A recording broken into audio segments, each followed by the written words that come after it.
It's good. So, the friend that I'm going to introduce today, I've known Nicola. Nicola, dit is lank, né? Dit is baie lank. It's more than 20 years that I've known you. But they were elders in the church that we planted together in Pretoria, lang gelede, just after the turn of the century. You know, you remember the millennium where we were afraid that all the electronic devices will go dark and the world will go dark. It would have been a good thing. So it's great. But Nicola de Jager, Nicola and Philip, she's a lecturer in Stellenbosch University in political science. She's really bright. But she's also a nice person. You know, some professors are just bright, but they're not nice. But she's also nice. She has two beautiful boys that are teenagers and that are older now. And the reason why she's involved in these talks is from a political perspective, background, but also when it comes to parenting, because she'll talk about it, but some issues that they've had in their school, where she is on the governing board of the school. So I would like to welcome Nicola. I'm going to pray with you, Nicola. And thank you for talking to us, because this is not just a home issue. The kids are also going to schools. So, Father, we thank you for Nicola. We thank you for Philip. Thank you for years of faithfulness, God, of building godly community and looking at power and community structures, God. So we thank you for wisdom, and we thank you for the grace of a mother who speaks to us. And we pray that you will help us, God, to be aware of the powers and the opportunities and the responsibilities given to us as parents in a community. In Jesus' name, amen. Thanks, Ross. I reflect with some of my friends. I mean, you make me sound really old. I just want to say that. All these years.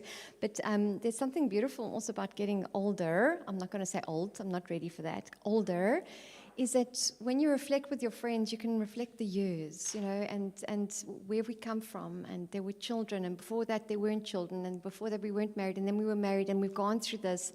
And it's really precious to have such precious memories with friends and moments and experiences and journeys. And so that for me is really precious.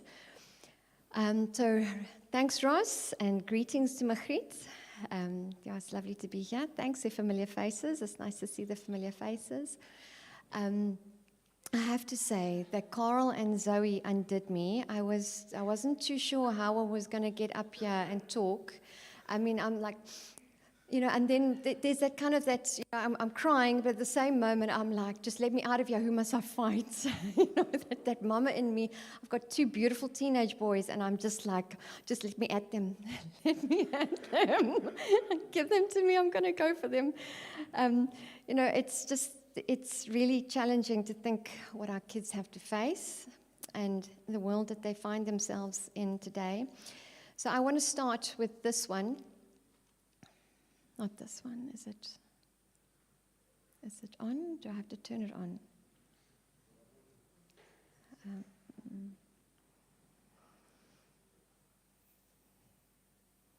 Where do I press point? Oh, okay, great. So I wanted to start with this one to show that we do family. And not only do we do it, we love it. It's wonderful. It's awesome. So at the top, that's probably a more recent photo. That is my husband in the front. That's Philip, and those are our two really gorgeous boys.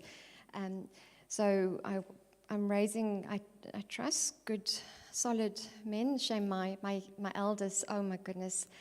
I know that he's going to, you know, when he finds the right woman, because at the moment, girls are still like this. He likes them, but they're very strange beings.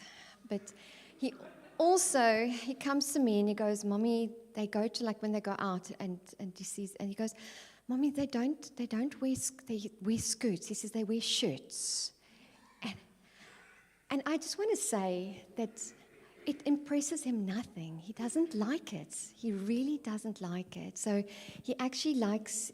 So when that girl is gonna come along, and she's, oh my goodness, shame. She's got a lot of things that she's going to have to. But I know he's going to fall. But it's going to be one woman, and he's going to see her, and she's going to fall. My other one, he's gorgeous, and he has multiple girlfriends, and He understands the girls, and the girls understand him. He's completely different. He's very loving, so I've also got to give him as much love. He's tactile, so I've got to give him lots of love so he gets enough of that from me that he's not looking for it from the others yet. So my eldest is almost 16. My youngest is almost 13. They're teenagers. Maybe boys are different, but I love the teenage stage. They are super. I enjoy them very much. So that's also my husband's mother. So that's we involved in terms of generational with having family around us. We're very grateful that we can do it. I know it's not always possible. So they have very involved grandparents, so involved that we actually bought a property together with my parents, and we now do dual living. So my parents live, they're built onto us. It's not perfect, but they are wonderful, and the kids love it.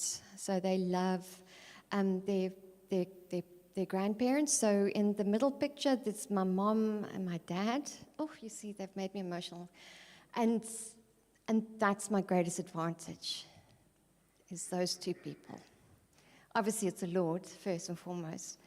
But they set me up because they loved each other and they loved us. And my dad, he always said to me, I'm going to be Miss South Africa. Why are you laughing?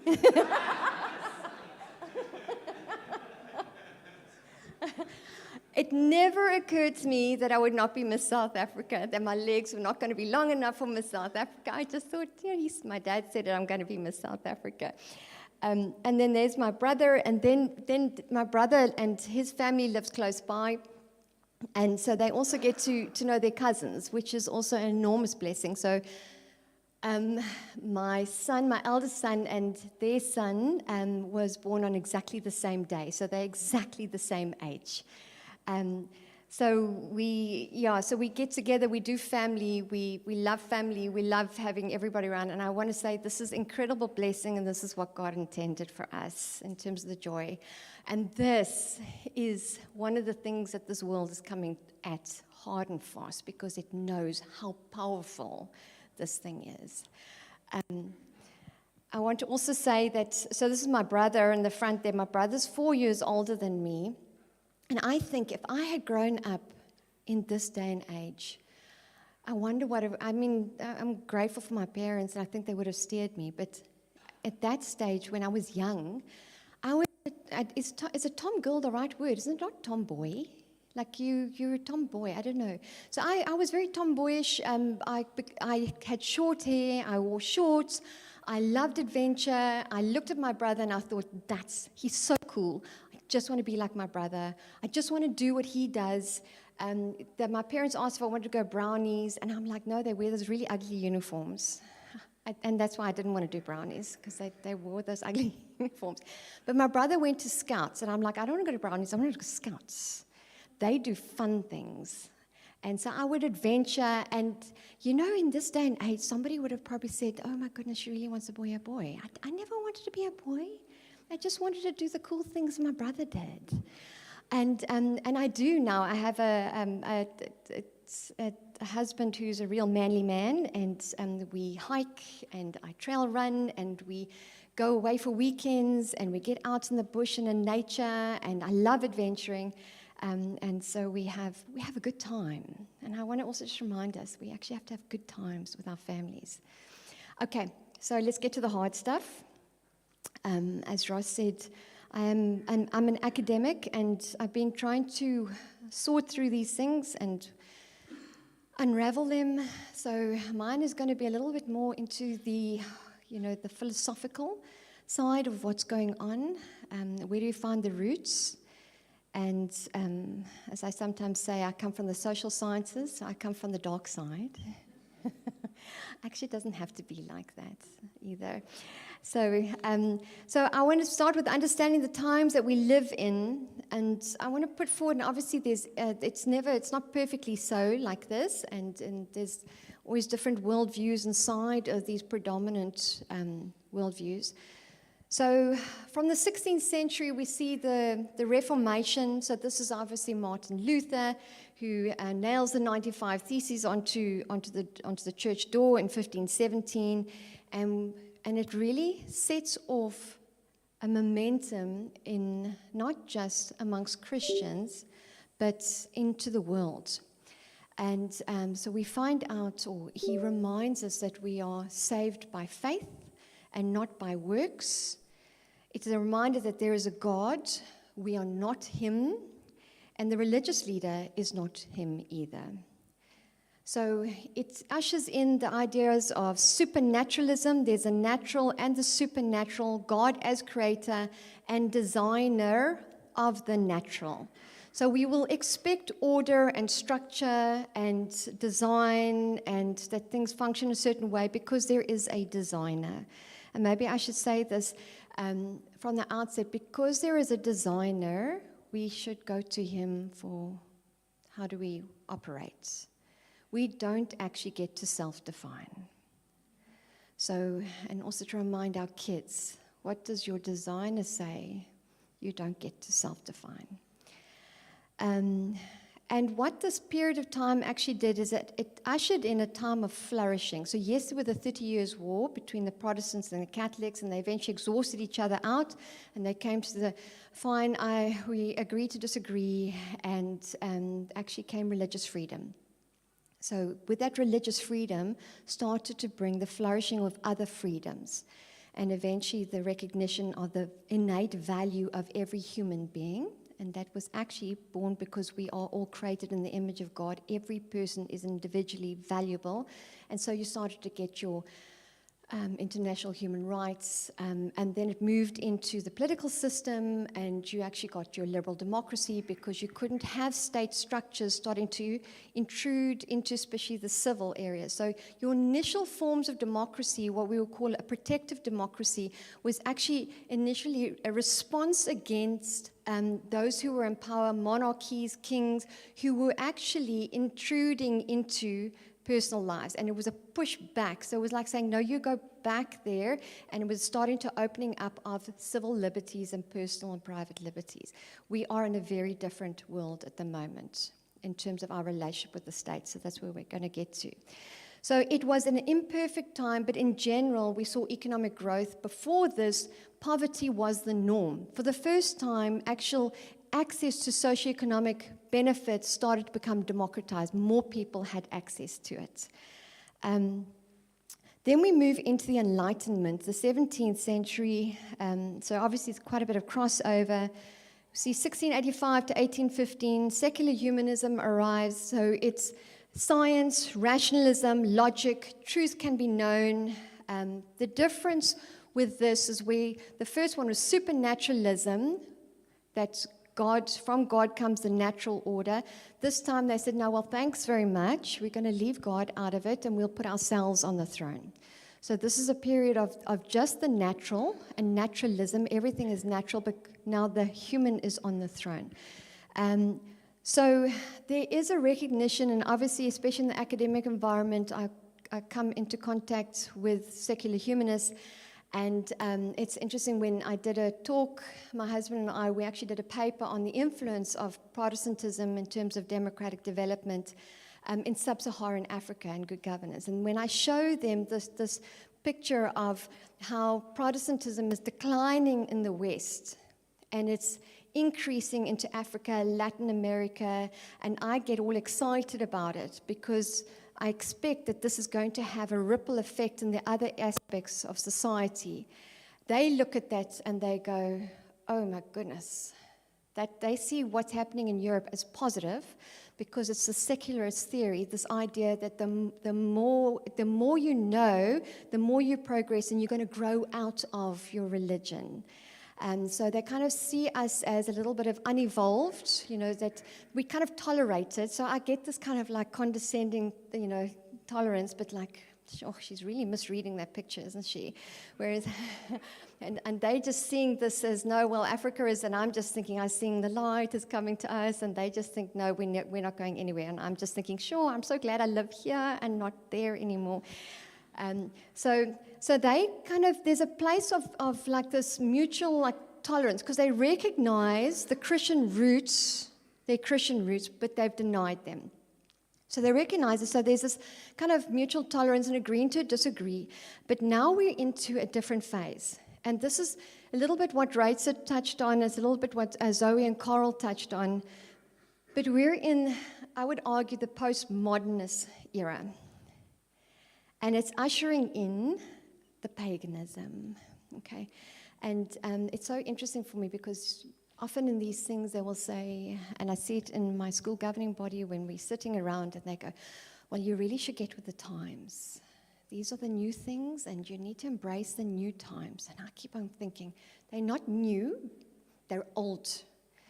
This kind of way of living, the sexualizing of society, this the boundaryless is not new. You can go back to the Roman society, and this is actually just a return to those ways of living.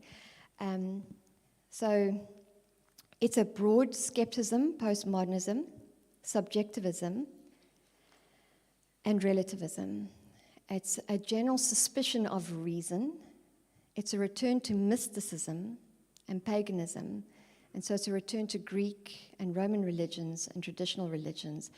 It's actually for us a very hostile environment.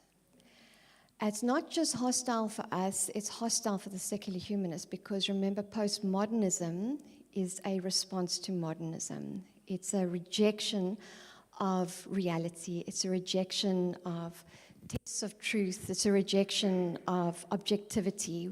It's a rejection of science, rationality, and logic.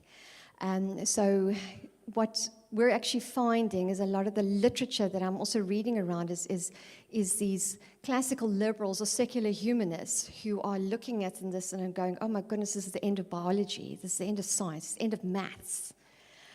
So any of you who've read Dr. James Lindsay, he started a whole, it's really worthwhile looking at, New Discourses. He wrote a book that I have here called Cynical Theories, but he comes from a maths background, and he's not necessarily a Christian, and he's reading these signs, and he's like, oh, this is, it will be the end of maths, and etc. So I want to encourage you with a scripture, Colossians 2, verses 2 to 8.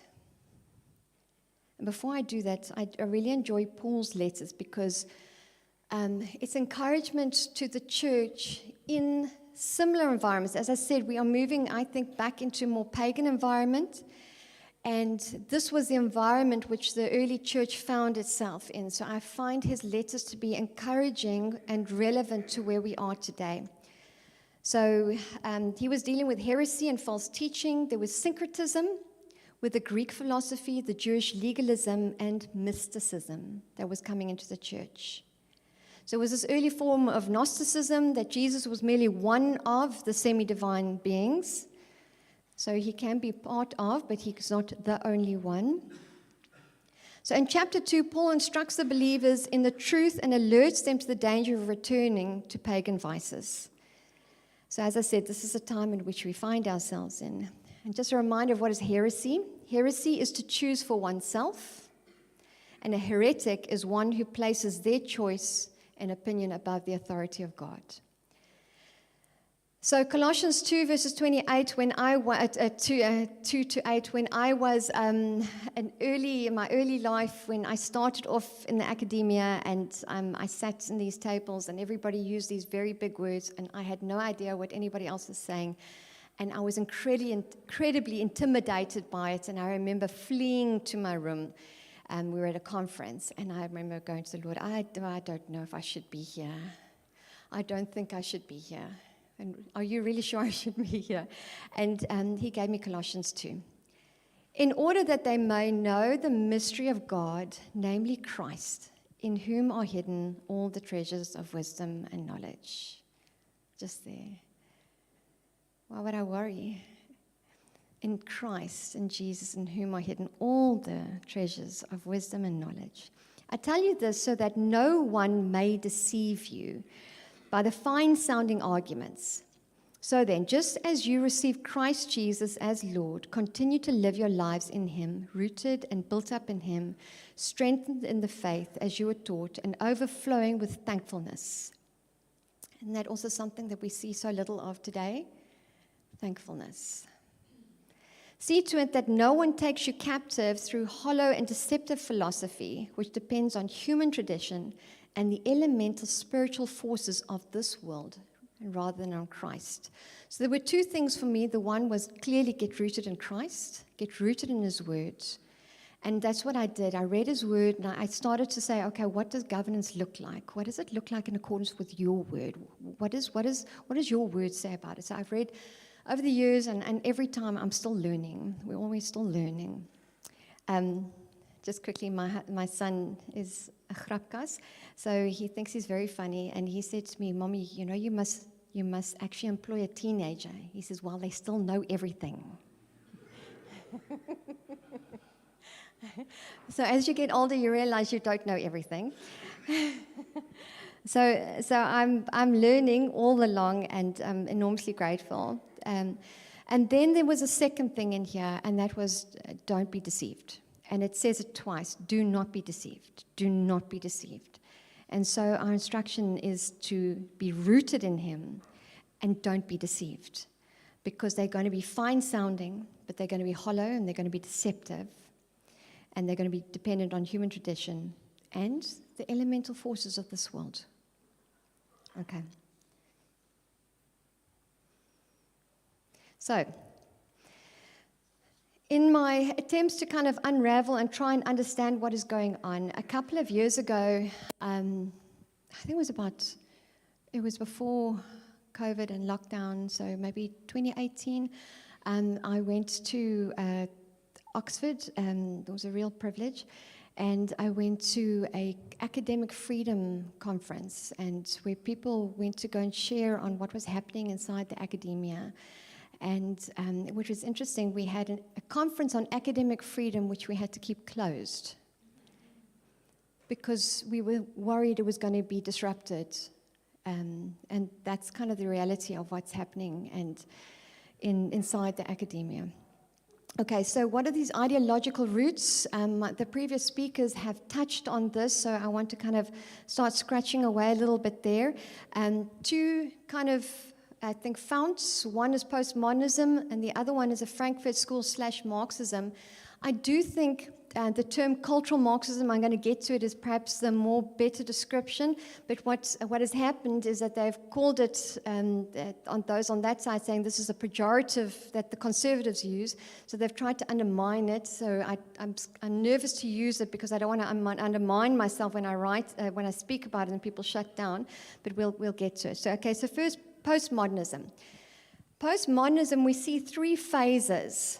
It's recent. So 1960s, 1990s is a response to modernism. It's deconstructivist, it's skeptical, it's in literature. Again, this is coming out of your social sciences, out of your arts, that environment. It's a reaction against this ordered view of the world. They reject that there is objective natural reality. They reject the descriptive and explanatory statements of scientists, and that historians can in principle be objectively true or false. They reject reason and knowledge. They say there's no such thing as human nature, but rather human psychology has been socially engineered. This is what Reitze was saying, so everything's been socially engineered. There's no objective reality, and that all is relative. Rather, knowledge is a construct of power, and society is made up of power constructs that need to be deconstructed. So it's very skeptical, it wants to deconstruct, but then we move into phase two. Phase two, 1990s to 2010, we move into what's called the applied or activist postmodernist. It fragments, or doesn't really fragment, or it has different offshoots, queer theory, critical race theory, fat studies, gender theory, etc. And so what is happening, and they're still keeping within certain academic spheres and in terms of activist circles. They want to now start reconstructing society, so once they've deconstructed, to reconstruct, and then but it's specifically applied to these academic fields and to these activist circles. But they start talking to each other in this language to such a point that we move into the phase three, and this comes out of James Lindsay. This is 2010 of onwards, where he speaks about it becoming the reification, and this kind of just made so much sense to me when I read this. And this is, reification means it's made real. So it starts skeptical, it becomes activist, and then it's made real. So it's the point of departure. It's not under discussion anymore. It is. So that's where they move. They move from the place of this is. So they say their principles are now the known knowns. We don't need to discuss it. We don't need to research it, investigate it, look for the claims, look for the evidence. We know it. These are the known knowns. Thus, society is structured of specifically identity-based systems of power and privilege that construct knowledge. Okay, I'm going to get to it more. So that's the one side. The other side is the Frankfurt School and the Marxism. So it starts with Antonio Gramsci. That doesn't just start, it obviously starts with Karl Marx, but then into Antonio Gramsci, where he views churches, charities, the media, and schools as organizations that need to be invaded by socialist thinking. So what happened is we just before, well, into the World War I and then to World War II, prior to that, you got the Russian Revolution, and remember the whole point of Marxism is to create this utopia, this classless society where everybody's equal, nobody owns anything, you'll own nothing and you'll be happy, if you've heard that one recently. So everyone is classless, and the way you need to do this is you need the proletariat, you need your working class to rise up and overthrow the landowners, the bourgeoisie, and when the class of society is established, everybody's going to be happy because we'll all be equal. And it didn't happen when World War I and World War II came because there was the expectation, okay, this is the right moment for the working class to come and rise up against the bourgeoisie, and it didn't happen. So what happened, especially with European countries, so especially Britain, everybody rallied, became patriotic, rallied together, and they fought a common enemy, irrespective of their classes. So they looked at this, and they were like the communist scholars, and they looked at this and said, well, what happened here? And they said, okay, there's something that happened. There's civil society that rallies together. There's this underlying value of a family that rallies together, that there's these associations, and they work together. This is where the problem is. These are the institutions that are upholding the system, and we're not going to get the ideal until we unravel this. And so is born cultural Marxism. And so the idea is a war of position. So this is Gramsci's idea. And it's the equivalent of trench warfare. So you don't go full frontal. So with the Russian Revolution, that was full frontal. You go straight for the state. They didn't have these other civic associations. But with now in the Western world, you have to go for these civic associations. So you've got to go trench warfare. You go underground, and you start seeping into all of these institutions. So a student of Gramsci calls this the long march through the institutions.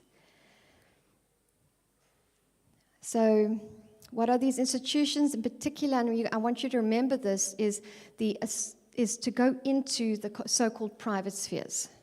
So to use the public into the private, and we'll have a look at that. So we're talking about churches, charities, media, schools, universities, and the economic and corporate environment.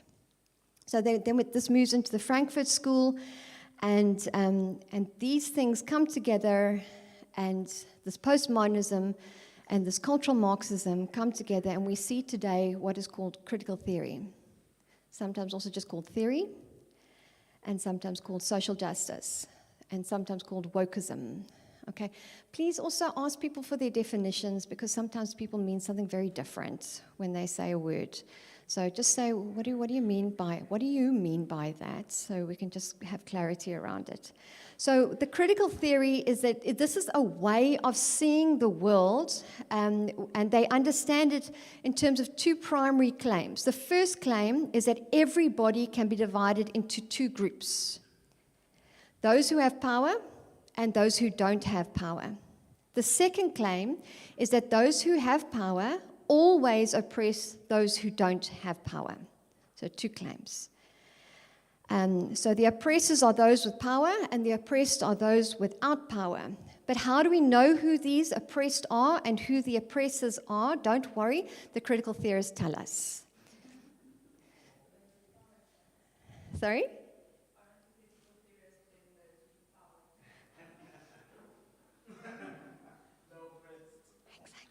Exactly. Thank you. Yes. Okay, so what are these groupings? It's based on group identity. Race, class, sex, sexual orientation, gender identity, physical ability, age, weight. We also discussed between Reitze and I was probably height. I get a tick on that one, and many other classifications. The degree to which you are oppressed determines your moral authority.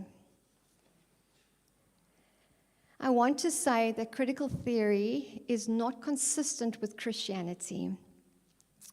So critical theory offers a different view of humanity. It says that our identity and therefore our value is measured in terms of social categories.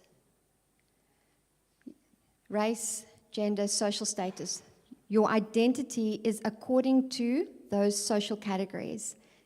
But the Bible says we are all created in the image of God. It says that our identity is rooted in our Creator. And I love that scripture which Reitze shared about that actually it's not about the flesh, because we are created in Christ Jesus, a new creation. Our identity is rooted in our Creator, and He determines our identity. The other problem with critical theory is that it offers a different view of sin. So sin is just about oppression. Yes, it is part of it, but it is not the. Sin is missing the mark. Sin is the fact that we don't have access to our Creator. Sin is the fact that we miss the mark, we're not holy, we're not pure. Sin is the fact that we need a Savior. And that Jesus Christ is the one that offers us that access by forgiving us of our sin. Because critical theory gets the problem wrong, it also gets the solution wrong. So as I said, because we are all equally sinful, all have sinned and fall short of the glory of God. No, not one of us is good. Our salvation can only be found through Jesus. And it's through repentance of sin. And the problem, but critical theory says that only oppressors are guilty, while the oppressed are not. So I just want to quickly go back to this. And what is this fed into? And this is where we're going to get to also what is happening with the sexualizing of our kids, is the gender theory. Because out of this pops the gender theory. It's a branch of the critical theory, and it's being implemented, and it's being pushed through policy and through scripted lesson plans. And remember, it's now reified, so it is presented as true and coming into our schools and to our kids. But it is a theory that is altogether on a level of magnitude that is more fact-resistant, irrational, and emotional than ever before. There we contend.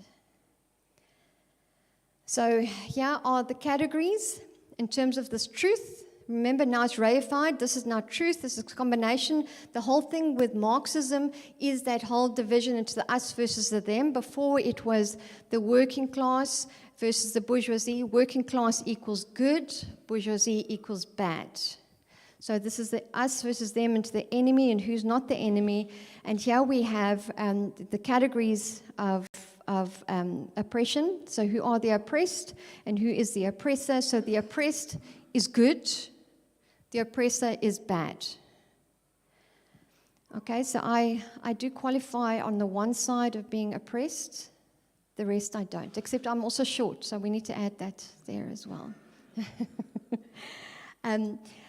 So my son came home with a life orientation assignment. I please want to encourage his parents, read what they give your children. And he came home with this life orientation assignment. And he said, no, he feels a little bit uncomfortable with it. And so I look at this, and oh my goodness, when you can start feeling your blood boil. And it was clearly written by a very angry young woman. It was an op-ed piece, and in it, the essence was that because he was male, and because, all males are dominators, inherently dominators. This comes to that whole thing, men are trash. all men are inherently dominators, and all women and girls who want to get married are actually weak. And this was what and it was not for them to interrogate it, it was, this is that reification. This is the truth. This is what it is. And then they had questions around what was in there. And so my husband and I immediately wrote and we said, could we please set up a meeting with the life orientation teacher? We took it away from our boy and we said, you are not going to read this. This is lies. And then we wrote and we said, how can you tell boys, because of the nature of the gender in which, or sex in which they were born into, that they are dominators? I said, this is deeply problematic. And what we didn't realize is that parents throughout that grade 10 group had done exactly the same thing. And I want to encourage you that this is the power we have as parents. Within 2 days, that assignment was retracted. And they had to reassign another assignment. Okay, so don't underestimate. And this is why this critical theory really burns me as a mom of 2 teenage boys. What did they do? So what must they go? And they say, well, God, we are very sorry that you made us male. We're very sorry. We want to repent of the fact that you created us male. And then what they must go to God, we want to repent because you made us white. You made us white, but we repent because you did that. That's their sin, according to these categories. Okay. The other structure. Okay, so let's see critical theories, their truths. Remember, this is not contested anymore. We're not allowed to contest with these things. So some of their truths: all white people are racist, all men are sexist. Sex is not biological, but exists on a spectrum. Language can be literal violence. We're starting to see this with the hate speech bills. It's going to get tight for the pastors. Really. And for us, denial of gender identity is literally killing someone. This is where we are. This is the reification of the postmodern political principle. And its proponents are imbued with a moral charge. Remember, they feel this is what they must morally fight against. There's a moral charge to undo these oppressors and levels of oppression. And this has come into the universities, and this is why we're starting to see cancel culture, deplatforming, anything that's not in line with this. We're finding, even with my other colleagues, that we're starting to monitor our own, what we're saying. Be careful what you're going to say. You never know when it's going to go up and who's going to come for you and so forth. So this comes to 2 philosophies. The one is John Stuart Mill's, who says the point of a university is to understand the world. This is the science. So even in political science. So if I want to understand what does an ideal political system look like, which one brings prosperity, which one brings stability, I don't go, oh, well, let me think about it. The one which has more flowers, yes. I'm now going to decide that all countries need to have more flowers, and then but that's my decision. I think that's what should be. No, I'm going to look at, okay, actually, if I compare these countries, I find that these ones all have the middle class. The middle class starts to play a very important role. It brings in stability. We find that people are settled, they're economically settled, so they become more engaged. They get involved in their schools. They start holding those in positions of power accountable. And then from that, I derive that, okay, this is an important aspect of democratic stability. The other way in which, and what is happening now in our universities, comes from Karl Marx. And the point of a university is to change the world. And I know it sounds nice. That is not the point of a university. To change the world is a normative. To change the world according to who? According to what principles? Okay, and this is what is happening, is we are currently raising, not all of us, we are currently raising activists in our universities. Part of the structures that is coming, and this is what we're going to get to, is the family. The family is considered to be deeply oppressive and is upholding all of these structures of power and domination. So let's go back. I want to go forward. This is nothing new. So again, this is just rinse and repeat. We're just doing this one again. So if we look at this is from the Soviet Union Marxist ideology, and this is from their schooling theorist. We must make the young into a generation of communists. Children, like soft wax, are very malleable, and they should be molded into good communists. We must rescue children from the harmful influence of the family. We must nationalize them from the earliest days of their little lives. They must find themselves under the beneficent influence of communist schools. Beneficent, obviously, good, all-knowing, kind, knowing better than parents. To oblige the mother to give her child to the Soviet state, that is our task. We're here again. So I want to show you a clip, Ross, if you don't mind. This is a feminist. This is really part of the gender theory, and she's got a very good idea that she would like to share with us.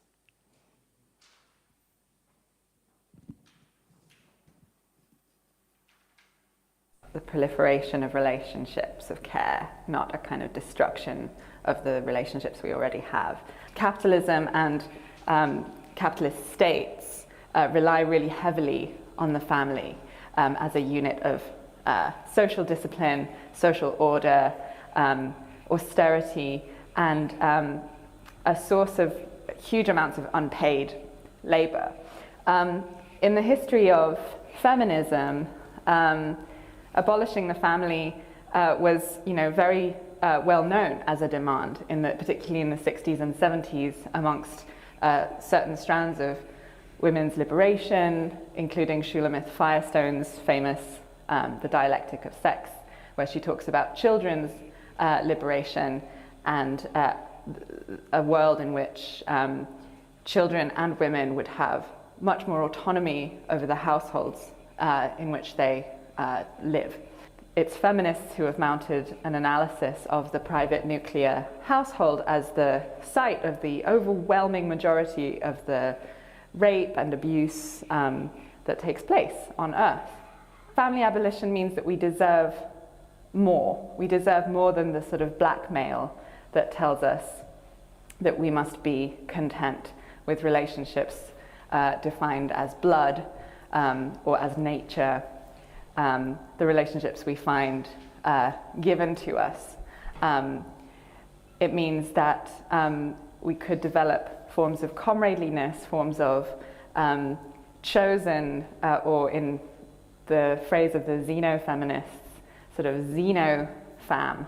Xenofam can be as good as, at least as good as, relationships of sort of biological or biogenetic nature. So that's one way of thinking about abolition as a process of building and growing all the kind of forms of love and care and solidarity that we deserve.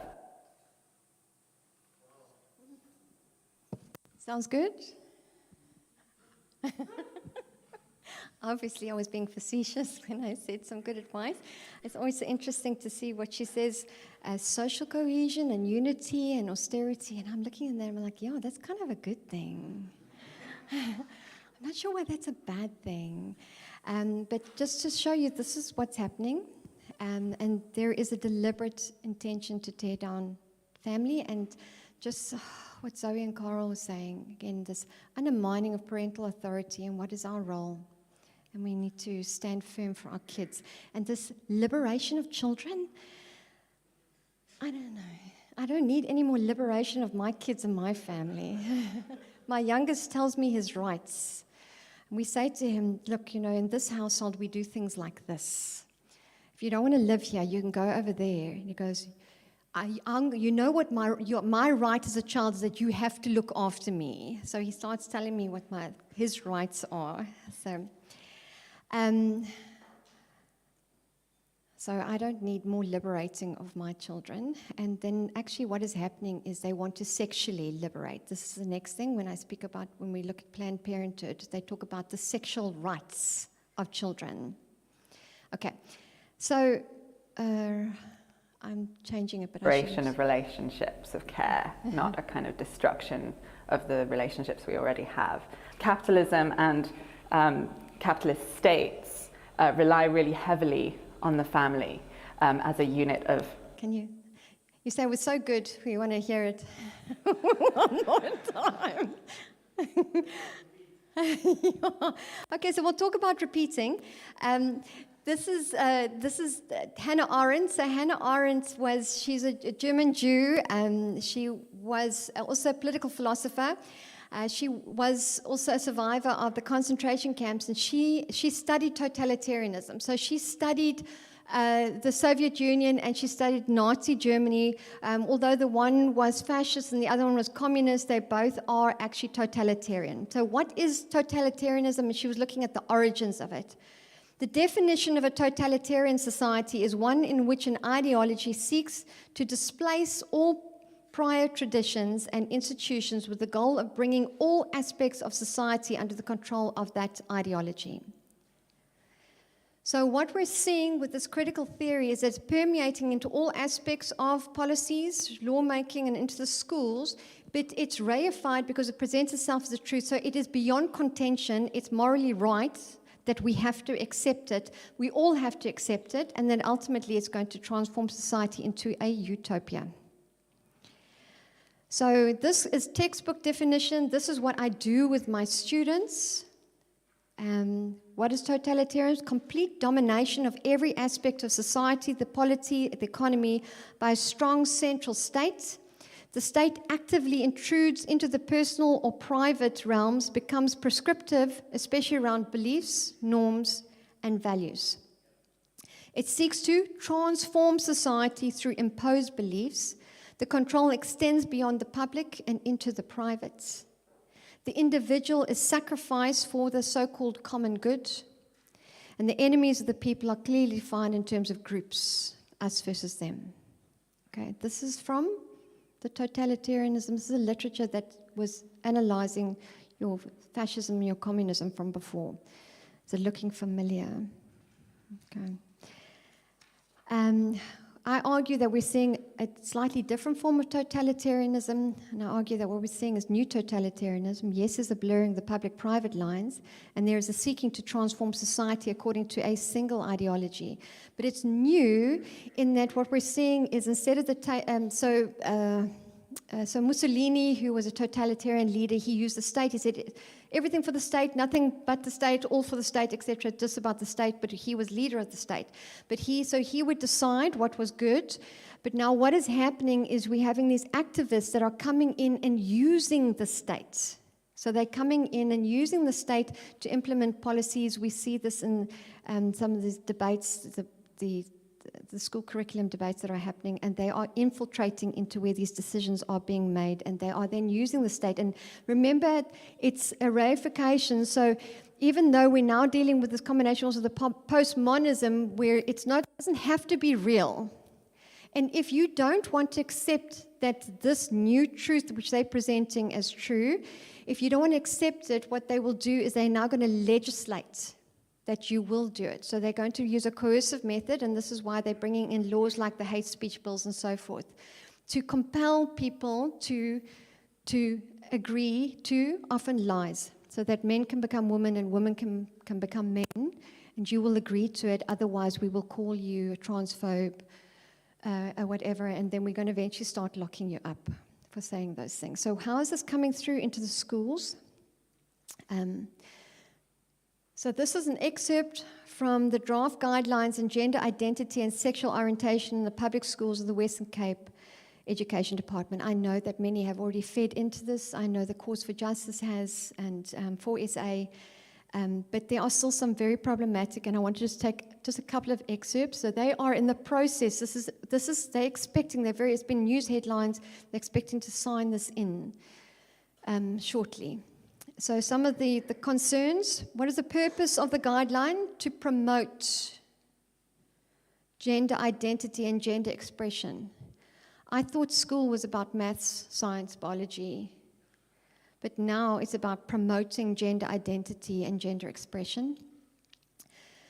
Gender expression, an LGBTQI plus learner has the right to choose the first name by which he or she wants to be known. School staff and fellow learners, irrespective of his or her gender characteristics. But the concern here is I don't mind calling anybody any name that they want to be called. That's fine. That's your choice. But the problem here, assigned sex at birth. Assigned. Do you understand? This comes straight from gender theory. This is gender ideology. A sex assigned at birth. So in other words, the doctor, when your baby was born, the doctor picked up the baby and said, well, we'll have to wait and see as to what they identify as. I can't tell you what this is. That's what they're saying. It's what they're saying. No, they pick up the baby and there's a very clear, very clear, especially with the boys. Very clear. Yes, it's a boy, or yes, it's a girl. But what they're saying is that they're even using the words that this is violence. You spoke violence over a child when you identified using those sexual indicators that this was male or this was female. And when they say sex assigned at birth, this is what they're talking about. When the doctor looks and says, oh, it's a boy, it's a girl. And this is about to be signed in. Integrating gender topics. Again, I really thought school was going to be about maths, English, science. Integrating gender topics into the curriculum through story problems, writing prompts, readings, and art assignments. Okay. This is comprehensive sexuality education. I'm sure that you have heard about this. This is a curriculum. Please, I want you to note that there was a fight that was fought and was actually won around this. They tried to actually make this policy that the schools had to roll this out as a part of life orientation. So this is the one area where you need to really watch for your kids is life orientation, because a lot of the stuff comes in. So this comprehensive sexuality education is a guideline, and this was the fight that was fought. You can't make it policy and then all schools have to roll it out, but that it's a guideline. And I know Cause for Justice and many fought that to make it a guideline. So please, what I did, and many of us as parents did, especially at primary school and then also at high school, I messaged the headmaster and I said, can you please tell me, are you rolling out comprehensive sexuality education? And both of those schools then said no. And then I said, okay, fine. I said, I do want you to know that if you ever do, you tell me, because we do not agree with it and we'll have to pull our kids out of those classes. So please take your authority seriously as parents. So we message both heads, high school, and then if they say, oh, we have to, they don't have to. Please tell them it's a guideline. There's no compulsion, and there are wonderful programs that are alternatives. So if you go to Cause for Justice, they've also got alternative programs, very healthy programs. So when this came out, we went through the scripted plans, many of us did, and this was the feedback or what I wrote in when they were looking for public feedback. And so these are some of the things that I fed back. I went onto the site, and you can't actually go into the scripted plans anymore. I don't know what's going on. But it's still there, and it has been rolled out in many schools, and often it's that the schools think they have to, but they don't have to. So I put in 3 comments which I said were problematic. I said, firstly, the part of the content is based on an ideology rather than biology, that distinguishing between the gender, sex, and sexual orientation, and it's a slow progression to actually separate the gender and the sex from each other and the sexual orientation and to normalize it for the kids.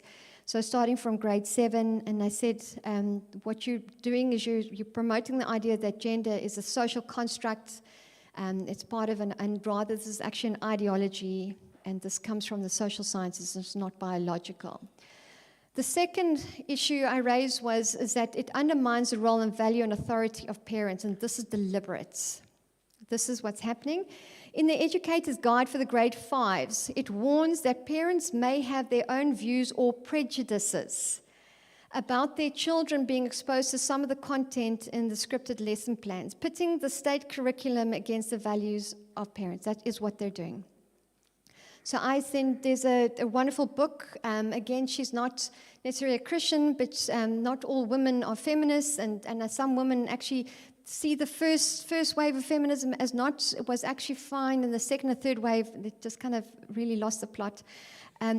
And she wrote Women versus Feminism. It's an excellent book. especially for women.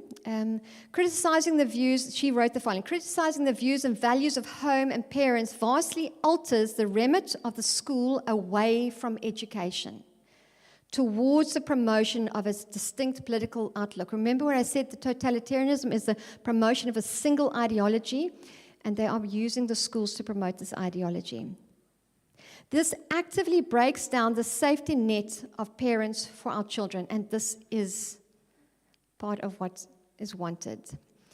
Making them more vulnerable to pedophiles and predators. In addition, it implies that parents' values are not to be trusted, but rather the values of those pushed through the curriculum.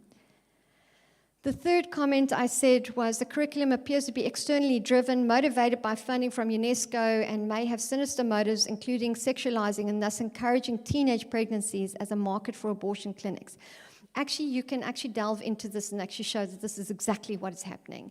So there's more than enough evidence to show that it's even they acknowledge UNESCO funding, and then you just go into the Planned Parenthood, and the Planned Parenthood, which says the objective is to enable young people to access comprehensive sexuality education. And you know, Planned Parenthood are abortion clinics, okay? And then to realize their sexual rights. So Planned Parenthood, together with UNESCO, is behind the comprehensive sexuality education, and they are there to liberate our children so that they can exercise their sexual rights, and so they actually want them to have exposure to this curriculum. So I wrote here, South Africans are and this was my feedback, by and large religious and conservative. They have conservative values, which, if promoted, because the argument they make is that we have high levels of pregnancy. So the answer to high levels of pregnancy is to sexualize children. Of course not. So I actually said, we're actually largely religious and conservative. I said, but why don't we promote this? Why don't we rather encourage this? Because this will curb early sexual activity. On the other hand, the CSE curriculum serves to stimulate interest in sex, undermining the natural modesty of children from an early age. So grade 4s, 9-year-olds are shown graphic pictures, and I've looked at this, I've seen it, of private body parts. Grade 5s, 10-year-olds are presented with sexual assault scenario where private parts are grabbed. And then grade 7, which are 12-year-olds, are told about masturbation and that it will not hurt you and others do it. This is not encouraging children to be modest, abstain, or how their bodies physically work, but it is a slow progression of sexualizing children. And one of the reasons why, I'm sorry, but I also felt the first is sexualizing children early is good for business for abortion clinics. And the earlier you get to them, because the research shows that when they have the first abortion, they're more likely to have more abortions. So you've got to get them early. So if you don't believe me, here's someone from an abortion clinic to tell you this is what they do.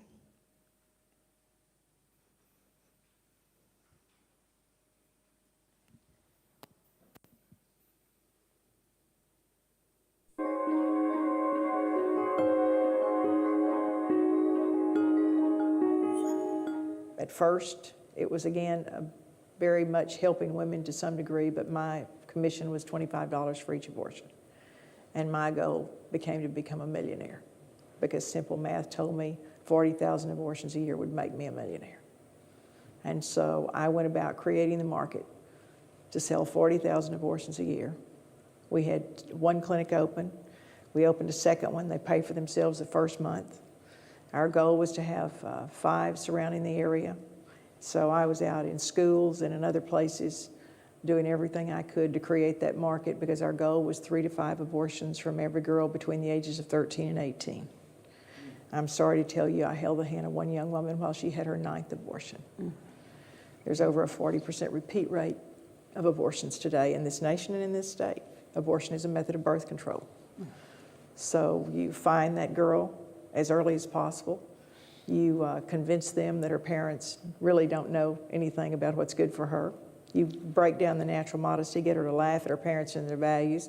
If she laughs with you about them, she will not go home and tell them. And then you give her low-dose birth control pills that you know she will not take accurately. And if they're not taken accurately, she'll become pregnant. or you pass out defective or second condoms. Remember, the people that pass out those condoms don't buy the best quality. They buy seconds or defectives. And you do everything you can to make certain that you're getting the 3 to 5 abortions out of every girl. Now, what do you think Planned Parenthood representatives would say to the things you just said? I mean, They would just say that I'm absolutely crazy and that these children should be, they're going to have sex, so they need to be taught how to have safer sex. And when you hear someone say that now, you can just say baloney. We don't take kids out and get them really good and drunk and try to teach them how to drive safely drunk. We give them a moral absolute, don't drink and drive. Why would we give this child a low moral standard to live down to rather than the very highest and best God's plan, abstinence until marriage, which works every time?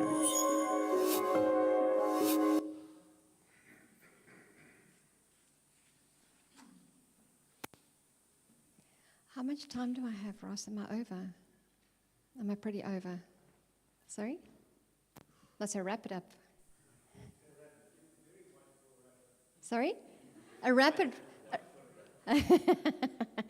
Okay, so just some of the things that are coming into the schools, and I know some of the stuff, you might have seen the gingerbread person just, telling kids that, this is, the sexual indicators are blurred. They were concerned about the gingerbread person because it looked too much like a man. So they changed it, and now this is the most recent one. At least it's a little bit more honest.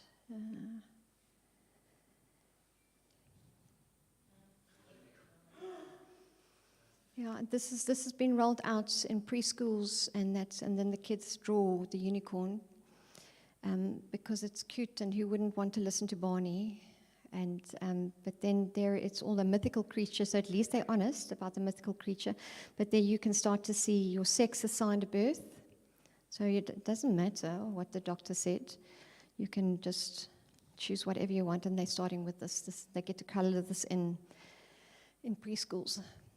Okay, so this is where I really want to encourage you. So I want to restore authority, and that we actually have authority as parents. And what is authority? It's the exercise of authority in the family before it is the exercise of authority in civil government. There are different spheres of authority. Remember, what is happening now is the intrusion from the public into the private. But there's a family, and the civil is one part of, the state is a part. And I want to encourage you as parents that you have God-given authority as parents. And when the state starts to tell your children about the way they should go, you need to start telling them, no, that's my authority. So I want to encourage you to step up into your positions of authority as parents, and knowing that you're God-given authority, and He's greater than all those, the state authority. Okay, so it's a building block of society. That's why they're so scared of it. They want to atomize society, undermine it, and then sexualize our children. Okay, let's get practical, be grounded. God, family, friends, going back to that first picture, enjoy your families. Enjoy being together. I mean, if we don't actually emulate that for the world, then what is attractive? If we're not having fun as our families, if we're not enjoying it, if we're not being together, if we're not having big parties at our house, then what's the point? Spend time with God, enjoy life. Understand the responsibility and God-given authority as parents and take it up.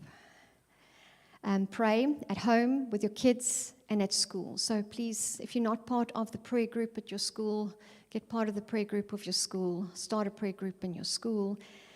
Educate yourselves. We can't be ignorant in these times. And be vigilant and respond. Please, call those teachers, call that headmaster, find out what's going on. I just heard of parents who were telling me that there's a teacher that was busy grooming, and they said their child, and they said, what should they do? I said, you immediately go and see the teacher, and you say no. And so we need to take up our authority, become involved. Probably one of the most powerful things you can do is the school governing bodies. Get yourselves onto school governing bodies. This is in public schools, this is where policy comes. The school governing body, parents, and the other teachers are the ones that make policy. Please get onto your school governing bodies. Act in love with courage based on truth. And if need be open to other schooling options. Sometimes we eventually, and I'm not a proponent, I think whatever the Lord leads you, and also how is your child, you start taking. So for us, our kids are in public schools, but there may have been a time where we would have to consider other schooling options. And so obviously, it doesn't mean you have to be in public schools or private schools, or you could be homeschooling, just be open. So I want to leave you with this, encourage you, therefore take up the whole armor of God, that you may be able to withstand in the evil day, and having done all, to stand. It's what we owe our children.